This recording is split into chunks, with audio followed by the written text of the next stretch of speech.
Kwa hiyo unakaza, si ndio? Yaani hapo siondoke. Aidha niondoke na wewe, utaki utanigea pesa. Yaani hapo upati pesa. Wala upati chochote, yaani kukupa upati chochote hapo. Utanipa pesa. Sikio. Kwani yeye anataka shilingi 10,000 tu inanitosha. 10,000. Ndio.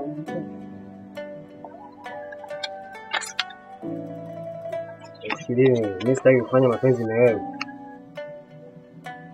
Hapo sikiliza. Siku nyingine ukiona hii namba, hiyo ndo faida ya kuijua sana dini.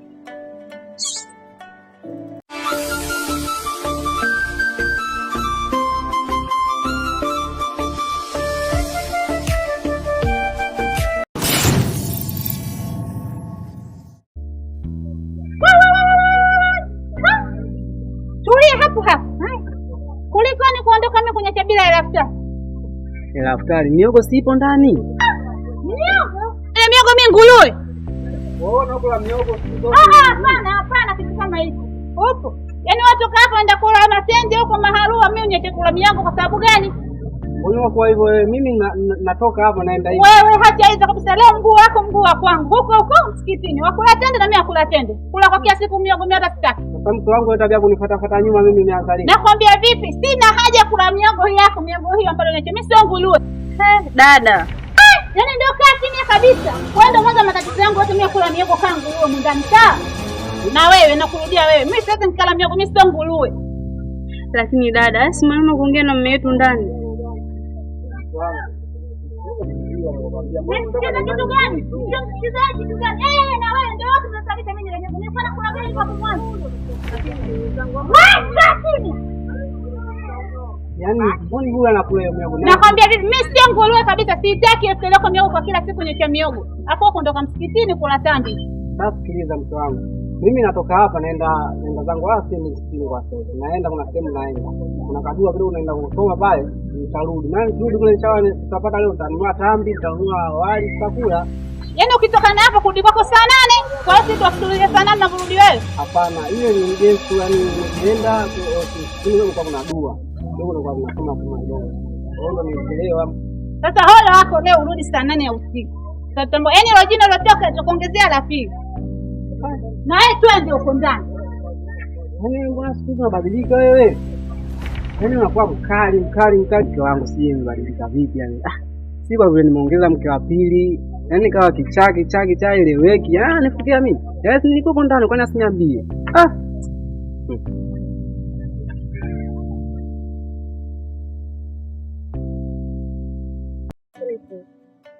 Mimi nimefika hapa tunasema kwenye familia. Nakutegemea wala sio bana nikuzuri. Mimi nilikuwa naomba mshauri kaka yako ili aweze kuoa mke wa pili. Sababu mimi pia nikimwambia kwa sababu kunielewa. Pia nikimwelewesha kwa sababu kunielewa. Lakini mimi nasikia napenda kaka kwamba wewe mke wa pili. Mke wa pili? Yeye bado mke wa pili vipi? Mbona umeshtuka sana hivyo? Kwani kuna ajabu kwa mwanaume kuoa mke wa pili? Si ajabu kuoa mke wa pili. Hata kwenye vitabu vya dini haijaandikwa kwamba mke anatafuta mke wa pili. Sijawahi kusikia, ndio sijawahi. Sasa ni vitabu tu wamezunguka binadamu. Na wewe andika hiki ambacho nimekuambia wewe. Kwamba mke nitafuta mke. Ajabu. Na hii mbona iko katika dini yetu ya Kiislamu? Ninajua leo hata mtu wetu anasema visawa wao. Kama ungekuwa sana dini, ungelijua hata wewe. Sawa, mbona tunamsaidia? Maana huko tunakoelekea inaonekana tunavuka mpaka dini kabisa. Okay. Mimi ninachokuomba wewe kwa wewe. Uzidi kumshawishi kaka yako aongeze mke wa pili. Maana mimi naenda naye sana mara nyingi sana, ila kunielewa hataki kunielewa. Kwa na imani labda ukitumia chansi kama leo mdogo wake anaweza akakuelewa. Hivyo naomba nisaidie tu hiyo. Sawa, lakini sio na msema imani. Mimi nina imani ya dini na nina imani ya Mungu pia. hivyo basi wakifika hapa ili ujue kama nimefika kwenye masuala au ni mchezo, sina ujuzi. Kitu ninachokiongea nimekizamilia kutoka moyoni na kwa ajili ya Mwenyezi Mungu. Naomba tu uzidi kumshawishi kaka yako ili aoe mke wa pili. Haya, nitamwambia. Maana ni kama baba. Na leo hicho pesa mimi. Ndio yangu pesa mimi kama na gani. Kama nimekuja.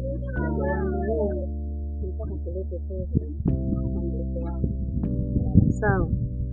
Mimi na watoto sio wote, ni sawa. Nashukuru kuuliza hivyo kwa sababu kweli nawasikia na wengi. Kwa hiyo ambaye tunataka kuletea pesa ni Amina. Amina ndio huyo ni muoaji mtoto wako jana, anayeoa sio mtoto wangu, lakini kuna mtu nampenda huyo Amina. Kwa hiyo tunataka tulete pesa huyo mtu mwana upate kujua kabisa ni mke wangu kweli, kwa sababu kujua ni jambo la maana. Jina lake anaitwa Esther. Je, ile neno la pesa alikutafutia mwenyewe ili taarifa, sio kwamba amesema mwenyewe. Mke wake ndio anayempenda sana mtoto walioniambia. Inawezekana vipi mkewe anataka binti yangu aje amuoe au awe matala na mume wake? Kashinda vipi mwenyewe kufika kwangu mimi? Mke wake alitamani sana amuoe mume wake nilipokuja kwangu mimi. Nafikiri mwanangu namfahamu, anaitwa Sofia. Ila kwa tabia yake haitapendeza sana ustadi Hasani kumuoa yule mwanangu, na haitapendeza kabisa. Namjua tabia yake ilivyo, hata mke wake pia namfahamu tabia yake. Kwa hiyo sasa mimi sikupenda, nikajua tu Amina ni mtoto ambaye ametulia, na tena mpaka sasa hivi tuko ndani ya mwezi mtukufu, mtoto huyo kafunga. Kwa hiyo sasa ndo anachokitaka sasa, kupata mtu aliyetulia. Sina hata hivyo, Mola ushukuru, kwa sababu ndani ya mwezi wa Ramadhani mtoto anafanya hiyo. Ombi lako zuri nimewekeza, nashukuru kwa hapo.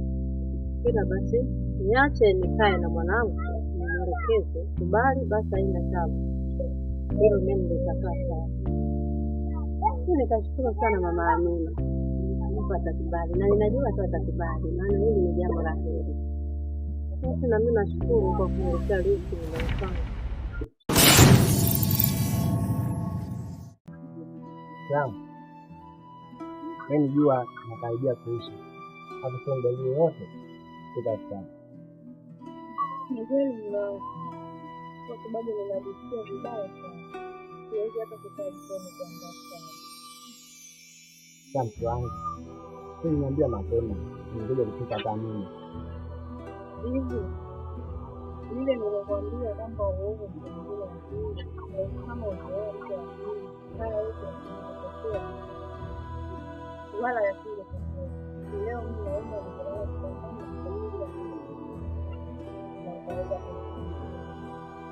lakini bado nikiambia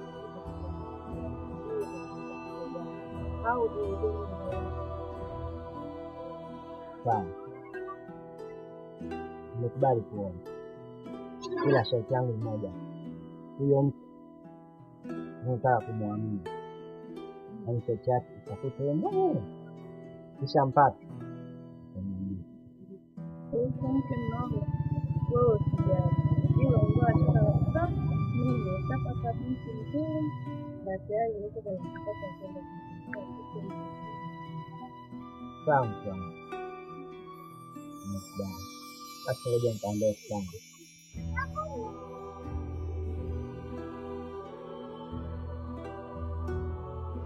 Amina, nimekuita mwanangu, kuna mchumba akajitokeza nataka yeye kuoa. Je, umekubali? Sasa nitakubali kivipi? Hata mwanangu kunyoa hivi. Mwanangu anataka kuoa kwa kazi ya sana. Sasa mama, yule si anamke anafahamu kama anataka kuoa? Ndio mwanangu, mkewe anajua, na mkewe ndio aliokuja kutafuta wewe kutoka kwa Mataba. Sawa mama, hapo nanishauri mimi na ndoa ni hali yako, ila mimi ni uamuzi wangu tu wa kutoa jibu. Sawa mama, mimi niko tayari kuolewa na Usalia sana. Hiyo ni kauli mwanangu njema sana, ili tunapaswa kuangalia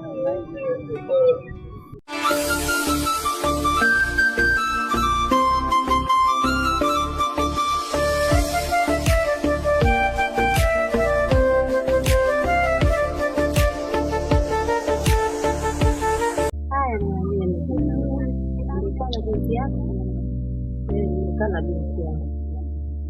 Tumeongea tukubaliana kakubali. Amekubali ombi letu. Kakubali kweli? Kakubali. Mungu wangu. Asante Mungu. Basi haina shida. Tunabidi mwite wa Ustadh Hassan aje hapa tuongee naye yaishe.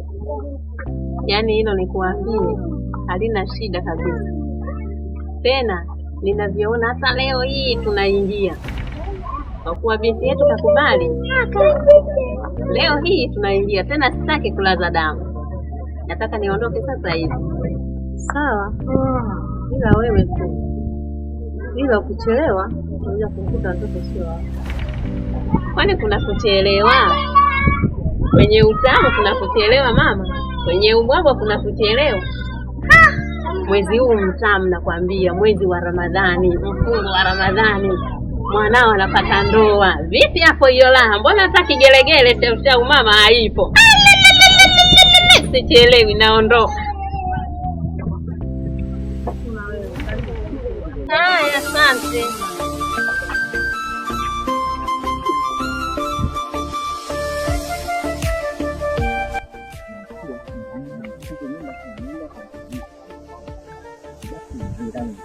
Asafi. Hivi shehe.